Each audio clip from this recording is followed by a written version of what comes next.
Hello friends, Radhe Radhe, Hare Krishna, welcome back to my channel. तो friends, आज हम बात करेंगे प्रमोदनी एकादशी, मतलब देव उठनी एकादशी जिसको हम बोलते हैं। तो आज हम इसके बारे में बात करेंगे। तो आज हम बात करेंगे इसकी तिथि क्या है, शुभ मुहूर्त क्या है, महत्व क्या है, आज के दिन क्या करना चाहिए, क्या नहीं करना चाहिए। आज के दिन तुलसी विवाह भी किया जाता है, तो उसके नियम क्या है जरूरी, और पूजा विधि क्या है, आज के दिन हम पूजा कैसे रखें और भगवान के लिए कैसे उठाएं, और आज क्या करना चाहिए क्या नहीं, संपूर्ण जानकारी आपको दूंगी। बस बने रहें आज हमारे साथ, वीडियो में बहुत इंपॉर्टेंट होने वाला है ये वीडियो, तो दूसरों तक शेयर जरूर कीजिएगा, ये जानकारी अपने तक मत रखिएगा। तो बात करते हैं सबसे पहले हम एकादशी तिथि के बारे में। तो एकादशी तिथि आरंभ होगी 11 नवंबर 2024 को शाम को 6:47 पर। वहीं एकादशी तिथि समाप्त होगी 12 नवंबर 2024 को दिन मंगलवार को दोपहर 4:05 पर। व्रत का पारण का समय है 13 नवंबर 2024 को दिन बुधवार रहेगा इस दिन, और सुबह सूर्योदय के साथ 6:52 से लेकर के 8:58 तक के मुहूर्त में आप अपना पारण कर सकते हैं। ठीक है, अब जानते हैं इस दिन क्या करें क्या ना करें, क्या विधि है, कैसे क्या करना चाहिए। तो चलिए आपको पूरी जानकारी में देती हूँ। देव उठनी एकादशी कार्तिक मास के शुक्ल पक्ष की तिथि को मनाई जाती है। धार्मिक मान्यताओं के अनुसार भगवान विष्णु आषाढ़ शुक्ल की एकादशी तिथि को शयन में चले जाते हैं और 4 महीने बाद प्रमोदनी एकादशी तिथि को नींद से जागते हैं।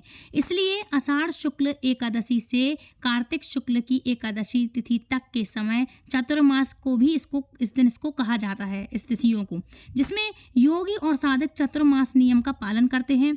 इसमें करते हुए इनका पालन हरि प्रमोदनी एकादशी के दिन से चतुर्मास व्रत भी समाप्त हो जाएगा। इसलिए धार्मिक दृष्टि से कार्तिक शुक्ल एकादशी, जिसे देव प्रमोदनी एकादशी भी कहते हैं, इसका बड़ा ही महत्व होता है, बड़ा महत्व मनाया जाता है। और आज के दिन ही तुलसी विवाह भी संपन्न कराया जाता है। ठीक है, अब बात करते हैं इसके नियम क्या हैं देव उठनी एकादशी के।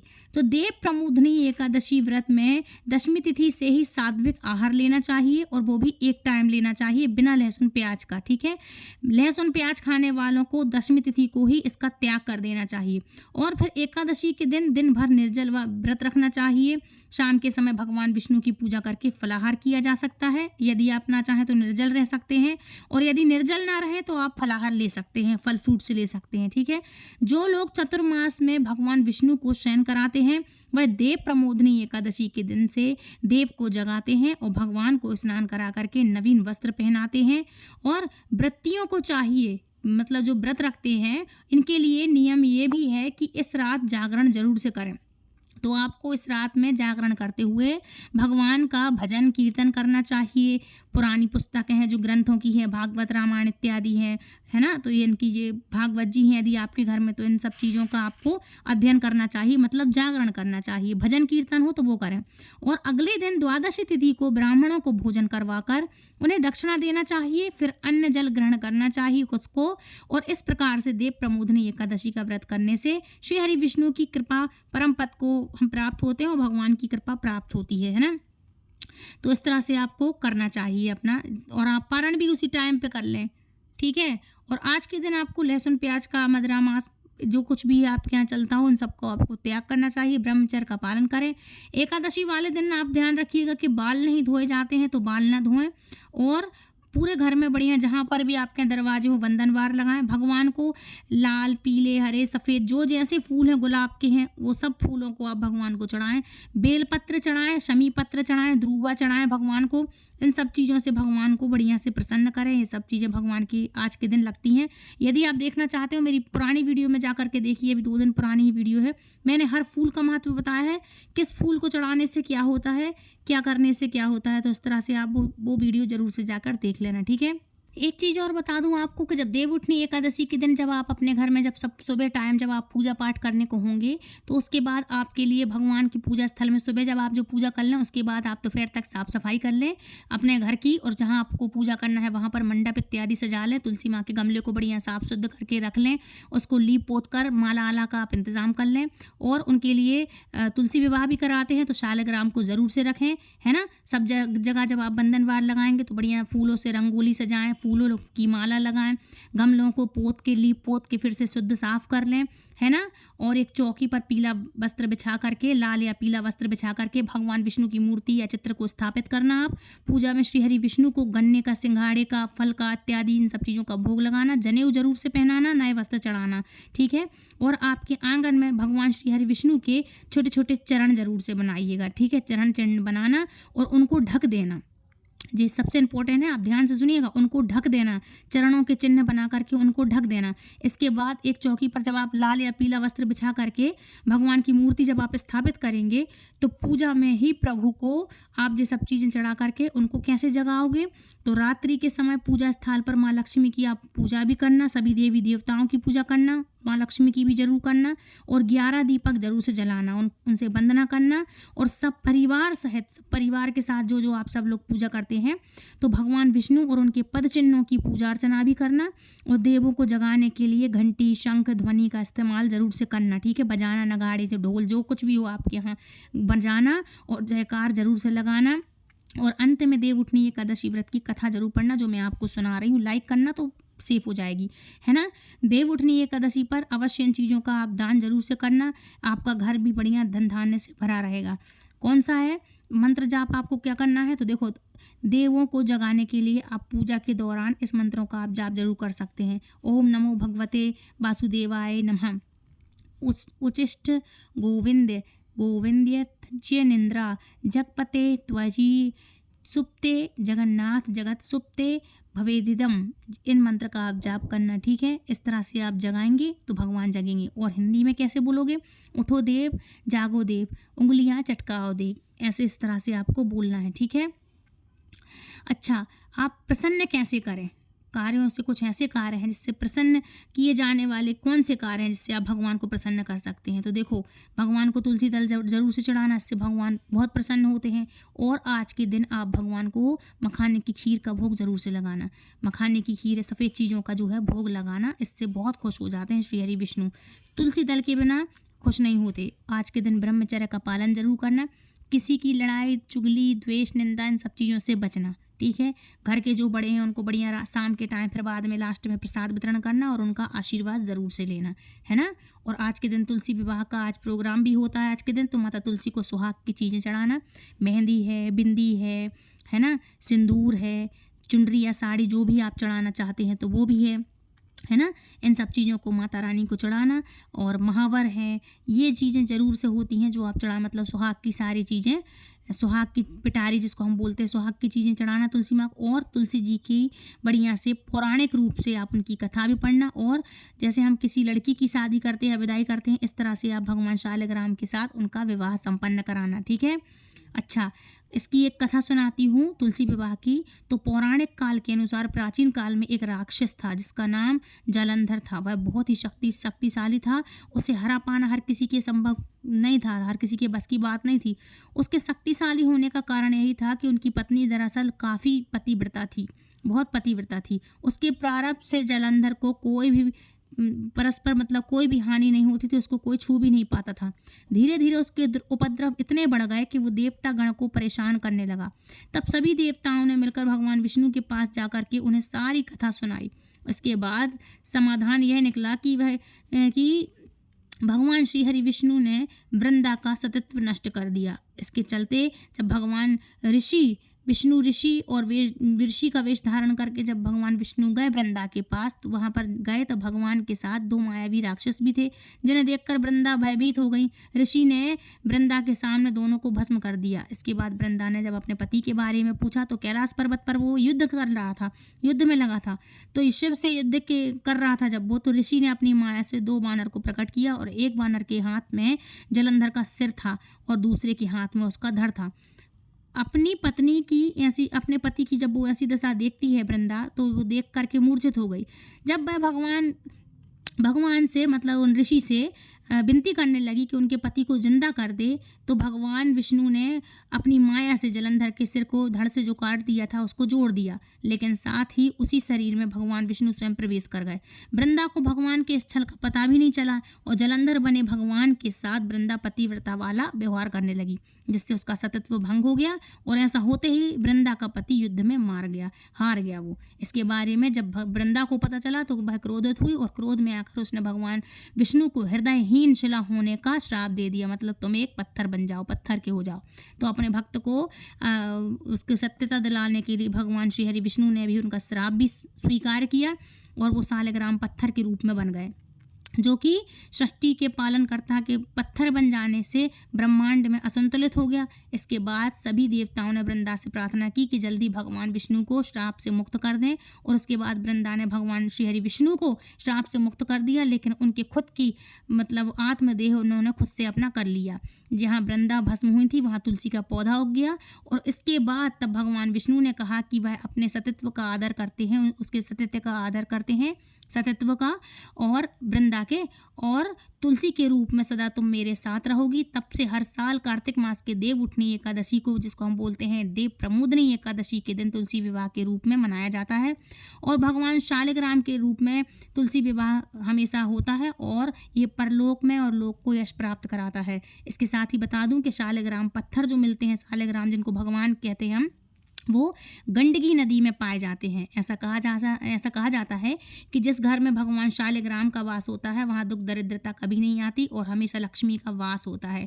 इसलिए हर घर में भगवान शालिग्राम को होना चाहिए, लड्डू गोपाल को होना चाहिए और तुलसी को होना चाहिए। मृत्यु के समय जिनके प्राण निकल रहे हों, तुलसी दल या गंगा जल मुख में डाल दिया जाए, वह सभी पापों से मुक्त हो जाता है, वह वैकुंठ को प्राप्त होता है। इसलिए जिस घर में तुलसी ना हो वो घर, और जिस घर में शालिग्राम ना हो या लड्डू गोपाल ना हो वो घर शमशान के समान है। इसलिए आपको अपने घर में तुलसी अवश्य लगाना चाहिए और लड्डू गोपाल या शालिग्राम को भी रखना चाहिए। इनकी सेवा आपको ज़रूर से करनी चाहिए, है ना। इसके उपरांत एक और कथा आती है जिसको वो शंखासुर नाम की कथा आपने सुनी होगी, पौराणिक कथा है, नहीं सुनी तो मैं सुना दूं। तो देवउठनी एकादशी के दिन शंखासुर नामक राक्षस है एक, जिस शंखासुर ने तीनों लोकों में बहुत ही उत्पात मचाया हुआ था। तब सभी देवताओं के आग्रह करने पर भगवान विष्णु ने उस राक्षस से युद्ध किया और युद्ध कई वर्षों तक चला। युद्ध में वह असुर मारा गया और उसके बाद भगवान विष्णु विश्राम करने चले गए। तब कार्तिक शुक्ल पक्ष की एकादशी तिथि भगवान विष्णु की निद्रा, इस दिन भगवान विष्णु की निद्रा टूटी थी और सभी देवताओं ने भगवान विष्णु की पूजा की थी। शिव महापुराण के अनुसार पौराणिक समय में दैत्यों का राजा दंभ हुआ करता था। वह बहुत ही बड़ा विष्णु भक्त था। कई सालों तक उसके यहाँ संतान नहीं होने के कारण उसने शुक्राचार्य को अपना गुरु बनाकर उनसे भी श्री कृष्ण मंत्र प्राप्त किया। यह मंत्र प्राप्त करके उसने पुष्कर सरोवर में घोर तपस्या की और भगवान विष्णु उसकी तपस्या से प्रसन्न हुए और उसने संतान प्राप्ति का वर मांगा और भगवान ने वरदान दे भी दिया। भगवान विष्णु के वरदान से राजा दंभ के यहाँ एक पुत्र का जन्म हुआ। इस पुत्र का नाम शंखचूर्ण रखा गया। बड़ा होकर शंखचूर्ण ने ब्रह्मा जी को प्रसन्न करने के लिए पुष्कर में घोर तपस्या की। उसकी तपस्या से प्रसन्न होकर ब्रह्मा जी ने उसे वरदान मांगने को कहा। तब शंखचूर्ण ने कहा वरदान मांगा कि उसने ऐसा वरदान मांगा कि हमेशा मैं अजर अमर रहूं और कोई भी देवी देवता उसे मार नहीं पाए। ब्रह्मा जी ने उसे यह वरदान दिया, लेकिन कहा वह वर्दी वन जाकर धर्मध्वज की पुत्री तुलसी को तपस्या कर रही है जो उससे वह विवाह कर ले। शंखचूर्ण ने वैसा ही किया और तुलसी के साथ विवाह के बाद सुखपूर्वक रहने लगा। उसने अपने बल से देवताओं, असुरों, दानवों, राक्षसों, गंधर्वों, नागों, किन्नरों, मनुष्यों तथा त्रिलोक के सभी प्राणियों पर विजय प्राप्त कर ली। वह भगवान श्री कृष्ण का परम भक्त था। शंखचूर्ण के अत्याचारों से सभी देवता परेशान होकर ब्रह्मा जी के पास गए और ब्रह्मा जी उसे भगवान विष्णु के पास ले गए। भगवान विष्णु ने कहा कि शंखचूर्ण की मृत्यु भगवान शिव के त्रिशूल से ही होगी, अतः आप उसके पास जाकर भगवान शिव ने चित्ररथ नामक गण को अपना दूत बनाकर शंखचूर्ण के पास भेजा। चित्ररथ ने शंखचूर्ण को समझाया कि वह देवताओं को उनका राज्य लौटा दे, परंतु शंखचूर्ण ने मना कर दिया और कहा कि वह हमेशा महेश्वर से युद्ध करना चाहता है ना, शुरू से चाहता था। तो भगवान शिव को जब यह बात पता चली तो वो युद्ध के लिए भी अपनी सेना लेकर निकल पड़े। तब तब इस तरह से देवता और दानवों में घमासान युद्ध हुआ, परंतु ब्रह्मा जी के वरदान के कारण शंखचूर्ण को देवता नहीं हरा पाए। भगवान ने शंखचूर्ण का वध करने के लिए जैसे ही अपना त्रिशूल उठाया, तभी आकाशवाणी हुई कि जब तक शंखचूर्ण के हाथ में श्रीहरि का कवच है, उसकी पत्नी का सतीत्व अखंडित है, मतलब अखंड था, वो भी बहुत बड़ी पतिव्रता थी, तब तक उसका वध असंभव है। आकाशवाणी सुनकर भगवान विष्णु वृद्ध ब्राह्मण का रूप धारण करके शंखचूर्ण के पास गए और उससे श्रीहरि कवच दान में ले लिया, और शंखचूर्ण ने कवच बिना किसी संकोच के दान में दे भी दिया। और उसके बाद भगवान विष्णु शंखचूर्ण का रूप बनाकर तुलसी के पास गए, और शंखचूर्ण रूपी भगवान विष्णु ने तुलसी के महल के द्वार पर जाकर अपनी विजय होने की सूचना दी। यह सुनकर तुलसी बहुत प्रसन्न हुई और पति रूप में आए भगवान का पूजन किया व रमण किया। ऐसा करते ही तुलसी का सतीत्व खंडित हो गया और भगवान शिव ने युद्ध में अपने त्रिशूल से शंखचूर्ण का वध भी कर दिया। अब तुलसी को पता चला कि वे उनके पति नहीं हैं, बल्कि वे तो भगवान विष्णु हैं। वह क्रोध में आकर तुलसी ने कहा कि आपने मेरा छल पूर्वक मेरा पति धर्म भ्रष्ट किया है और मेरे पति को मार डाला, अतः मैं आपको श्राप देती हूँ कि आप पाषाण होकर धरती पर रहें। तब भगवान विष्णु ने कहा, देवी, तुम मेरे लिए भारत वर्ष में रहकर बहुत दिनों तक तपस्या कर चुकी हो। तुम्हारा यह शरीर नदी रूप में बदलकर गंडकी नामक नदी के रूप में प्रसिद्ध होगा। तुम पुष्पों में श्रेष्ठ तुलसी का वृक्ष बन जाओगी और सदा मेरे साथ रहोगी। तुम्हारे श्राप को सत्य करने के लिए मैं पाषाण शालिग्राम के रूप में बनूंगा और गंडकी नदी के तट पर मेरा वास होगा। देव प्रमोदनी एकादशी के दिन भगवान श्री शालिग्राम व तुलसी का विवाह संपन्न कर मांगलिक कार्यों का प्रारंभ भी किया जाता है आज के दिन से। और हिंदू धर्म मान्यताओं के अनुसार इस दिन तुलसी शालिग्राम का इसलिए विवाह भी कराया जाता है और करते हैं लोग, और इससे अपार पुण्य की प्राप्ति होती है। तो इस तरह से भगवान का पूजन किया जाता है और माता तुलसी का भी पूजन किया जाता है। और जैसा मैंने बताया कि इनका ये जो स्थान होता है भगवान का, गंडकी नदी में होता है, ठीक है। और इस तरह से इनका आप अच्छे से सभी पूरे रूप से, जिस तरह से किसी कन्या की हम शादी कराते हैं, इस तरह से आप इनकी बढ़िया पूजा कराना। तुलसी माता को बढ़िया पूरा जैसा श्रृंगार हम चढ़ाते हैं वैसा करना और अच्छे से इनका विवाह संपन्न कराना, ठीक है। अब बात करेंगे, कुछ लोगों के बहुत सारे सवाल होते हैं, जैसे साल में कितनी एकादशी होती हैं, एकादशी में क्या खाना चाहिए, एकादशी व्रत समाप्त कैसे करें, है ना, अगर एकादशी करना हो तो कौन सी एकादशी का व्रत रखें। बहुत से ऐसे सवाल होते हैं, तो आप सभी को सारे सवालों के आज मैं जवाब दे देती हूँ। तो देखो, साल में कितनी एकादशी होती हैं, तो साल में कुल 24 एकादशी आती हैं। मलमास लगने पर 26 एकादशी हो जाती हैं, क्योंकि वो एक्स्ट्रा में जुड़ती हैं, ठीक है। एकादशी में क्या खाना चाहिए, तो एकादशी में यूँ तो निर्जल व्रत रखने का विधान आता है, लेकिन निर्जल व्रत नहीं रख पाए तो फलाहार कर सकते हैं। फल के साथ आप दूध का सेवन भी कर सकते हैं। अच्छा, एकादशी व्रत को कैसे समाप्त करते हैं, तो एकादशी व्रत का पारण द्वादशी तिथि में कर लेना चाहिए। पारण करने से पहले ब्राह्मणों को भोजन करवाने का विधान है। यदि पारण में देरी ना हो जाए तो आप ब्राह्मणों को बाद में भोजन इत्यादि करें। जो भी सामान भेजना चाहते हैं, सामग्री, सूखा सामान, वो भेज दें, या फिर आप खुद दे आएँ और पैसे की दक्षिणा जरूर रखें उसमें, ठीक है। तो इस तरह से आप कर लें।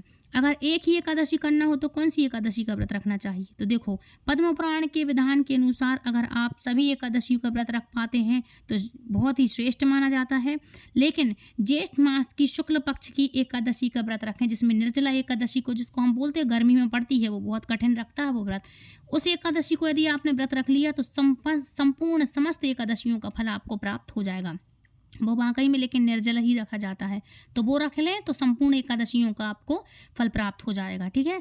एकादशी व्रत में दान क्या है, जो क्या करना चाहिए, ठीक है, कैसे विधान है, तो एकादशी व्रत में दान का विधान अलग अलग है, जो मौसम के अनुसार है। वैसे सामान्य रूप से अन्न, वस्त्र, जूता, छाता, फल, धन, घड़ा, भगवान विष्णु की सोने की मूर्ति देने का भी विधान आता है यहाँ तक कि, ठीक है। तो आप जो अपनी इच्छा अनुसार है, श्रद्धा अनुसार है, जो सब देना चाहते हैं आप तो दे सकते हैं, ठीक है। एकादशी के दिन क्या नहीं करना चाहिए, ये बहुत इंपॉर्टेंट क्वेश्चन है। तो देखो, एकादशी के दिन चावल, मांस, मदिरा, लहसुन, प्याज सेवन, इन सब चीज़ों का सेवन वर्जित माना गया है। इसलिए इस दिन पुरुष को संयम भाव से व्रत रखना चाहिए। मन और वाणी से भी किसी के प्रति द्वेष का भाव नहीं रखना चाहिए, और किसी को भी बुरा न लगे इसलिए एकादशी व्रत शांतिपूर्वक रखें। और एकादशी व्रत रखने वाले के लिए रात्रि में जागरण करना आवश्यक है, तो आप जागरण अवश्य करें।